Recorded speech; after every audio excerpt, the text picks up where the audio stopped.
ಚಿಕ್ಕಬಳ್ಳಾಪುರದಲ್ಲಿ flex politics ತಾರಕಕ್ಕೇರಿದೆ. ಇವತ್ತು ಕನಕದಾಸ ಜಯಂತಿ ಹಿನ್ನೆಲೆಯಲ್ಲಿ ಫ್ಲೆಕ್ಸ್ಗಳನ್ನು ಹಾಕಲಾಗಿತ್ತು. ಅದರಲ್ಲಿ ಅನಧಿಕೃತ ಫ್ಲೆಕ್ಸ್ಗಳನ್ನುವಂತಹ ಕಾರಣಕ್ಕೆ ಇದನ್ನು ತೆರವನ್ನು ಮಾಡಿದೆ ನಗರಸಭೆ. ಆದರೆ ನಗರಸಭೆಯ ಅಧ್ಯಕ್ಷ ಗಜೇಂದ್ರ, ಪೌರಾಯುಕ್ತ ಮನ್ಸೂರ್ ಅಲಿ ಖಾನ್ ನಡುವಣ ಇದೇ ವಿಷಯಕ್ಕೆ ವಾಗ್ವಾದವೂ ಕೂಡ ಏರ್ಪಟ್ಟಿದೆ.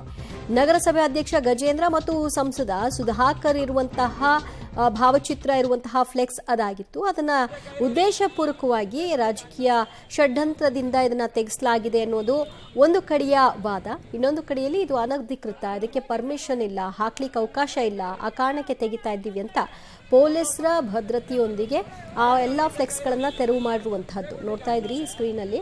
ಅದೇ ಫ್ಲೆಕ್ಸ್ಗಳು, ಅದರಲ್ಲಿ ಸಂಸದ ಸುಧಾಕರ್ ಅವರು ಮತ್ತು ನಗರಸಭೆಯ ಅಧ್ಯಕ್ಷ ಗಜೇಂದ್ರ ಅವರ ಭಾವಚಿತ್ರಗಳು ಇತ್ತು. ಕನಕದಾಸ ಜಯಂತಿ ಹಿನ್ನೆಲೆಯಲ್ಲಿ ಚಿಕ್ಕಬಳ್ಳಾಪುರದ ರಸ್ತೆಗಳಲ್ಲಿ ಈ ರೀತಿಯ ಫ್ಲೆಕ್ಸ್ಗಳನ್ನು ಹಾಕಿದ್ದಾರೆ.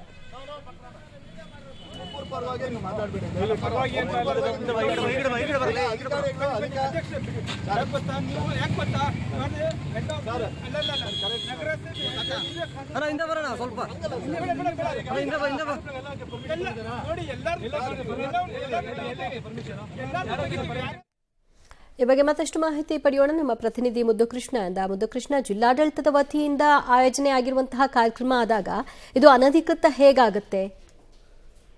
ಖಂಡಿತ ದಿವ್ಯ ಜ್ಯೋತಿ, ಇವತ್ತು ನಾಡಿನಲ್ಲೇ ಕೂಡ ಇವತ್ತು ಕನಕದಾಸರ ಜಯಂತಿಯನ್ನು ಆಚರಣೆ ಮಾಡಲಾಗ್ತಿದೆ. ಅಂತೆ ಇವತ್ತು ಚಿಕ್ಕಬಳ್ಳಾಪುರ ಜಿಲ್ಲಾಡಳಿತ ವತಿಯಿಂದ ಕೂಡ ಇವತ್ತು ಚಿಕ್ಕಬಳ್ಳಾಪುರ ನಗರದ ಬಿಬಿ ರಸ್ತೆಯ ಹೊರಭಾಗದಲ್ಲಿರುವಂತಹ ರಿಲಯನ್ಸ್ ಪೆಟ್ರೋಲ್ ಬಂಕ್ ಪಕ್ಕದಲ್ಲಿ ಒಂದು ವೇದಿಕೆ ಕಾರ್ಯಕ್ರಮ ಈಗಾಗಲೇ ಕೂಡ ನಡೀತಾ ಇರುವಂತದ್ದು. ಈ ಒಂದು ಕನಕದಾಸರ ಜಯಂತಿಯ ಅಂಗವಾಗಿ ಚಿಕ್ಕಬಳ್ಳಾಪುರ ನಗರದ ಪ್ರಮುಖ ರಸ್ತೆ ಬಿಬಿ ರಸ್ತೆಯಲ್ಲಿರುವಂತಹ ವಿದ್ಯುತ್ ಕಂಬಗಳೇನಿದೆ, ಆ ವಿದ್ಯುತ್ ಕಂಬಗಳಿಗೆ ಇವತ್ತು ನಗರಸಭೆ ಅಧ್ಯಕ್ಷ ಆಗಿರ್ತಕ್ಕಂಥ ಗಜೇಂದ್ರ ಅವರು ಮತ್ತೆ ಅವರ ಭಾವಚಿತ್ರ ಇರುವಂತದ್ದು, ಕನಕದಾಸರ ಭಾವಚಿತ್ರ ಮತ್ತೆ ಸಂಸದರ ಸುಧಾಕರ್ ಅವರ ಭಾವಚಿತ್ರ ಇರುವಂತದ್ದು, ಅಂದ್ರೆ ಕನಕದಾಸ ಜಯಂತಿಗೆ ಶುಭಾಶಯಗಳು ಅನ್ನುವಂತಹ ಶುಭಾಶಯ ಕೋರುವಂತಹ ಫ್ಲೆಕ್ಸ್ ಗಳನ್ನ ಇಡೀ ನಗರದಲ್ಲಿ ವಿವಿ ರಸ್ತೆಯಲ್ಲಿ ಅಳವಡಿಸಿರುವಂತದ್ದು. ಆದ್ರೆ ಇದಕ್ಕೆ ನಗರಸಭೆಯ ಅಧಿಕಾರಿಗಳು ಸ್ವತಃ ಆಕ್ಷೇಪವನ್ನ ಎತ್ತಿದ್ದಾರೆ. ಕಾರಣ ಯಾಕೆ ಅಂತಂದ್ರೆ ನಗರಸಭೆಯಿಂದ ಯಾವುದೇ ರೀತಿಯ ಅನುಮತಿಯನ್ನ ಪಡೆದಿಲ್ಲ ಅನ್ನೋ ಒಂದು ಕಾರಣಕ್ಕೆ ಈ ಅನಧಿಕೃತ ಫ್ಲೆಕ್ಸ್ ಗಳನ್ನ ತೆರವು ಮಾಡೋದಕ್ಕೆ ಇವತ್ತು ಬೆಳಗ್ಗೆ ಕಾರ್ಯಕ್ರಮ ಇನ್ನೇನು ಕನಕದಾಸ ಜಯಂತಿ ಆರಂಭ ಆಗಿತ್ತು, ಆರಂಭ ಆಗೋದಕ್ಕಿಂತ ಮುಂಚೆಯೇ ಬಂದು ಎಲ್ಲ ಕೂಡ ತೆರವು ಮಾಡುವಂತಹ ಕೆಲಸವನ್ನ ಮಾಡಿದ್ರು. ಆದ್ರೆ ಆ ಸ್ಥಳದಲ್ಲಿದ್ದಂತಹ ನಗರಸಭೆ ಅಧ್ಯಕ್ಷರು ಸ್ವತಃ ಪೌರಾಯುಕ್ತರಾಗಿದ್ದಂತಹ ಮನ್ಸೂರ್ ಅಲಿ ಖಾನ್ ಅವರ ವಿರುದ್ಧ ವಾಗ್ವಾದವನ್ನು ನಡೆಸಿದ್ರು. ಇದೊಂದು ಕಾರ್ಯಕ್ರಮ ಆಗ್ಬೇಕು, ಇವತ್ತು ಕನಕದಾಸರ ಜಯಂತಿ ಆಗ್ತಿದೆ, ಹಾಗಾಗಿ ಕಾರ್ಯಕ್ರಮ ನಡೆಯೋದವರೆಗೂ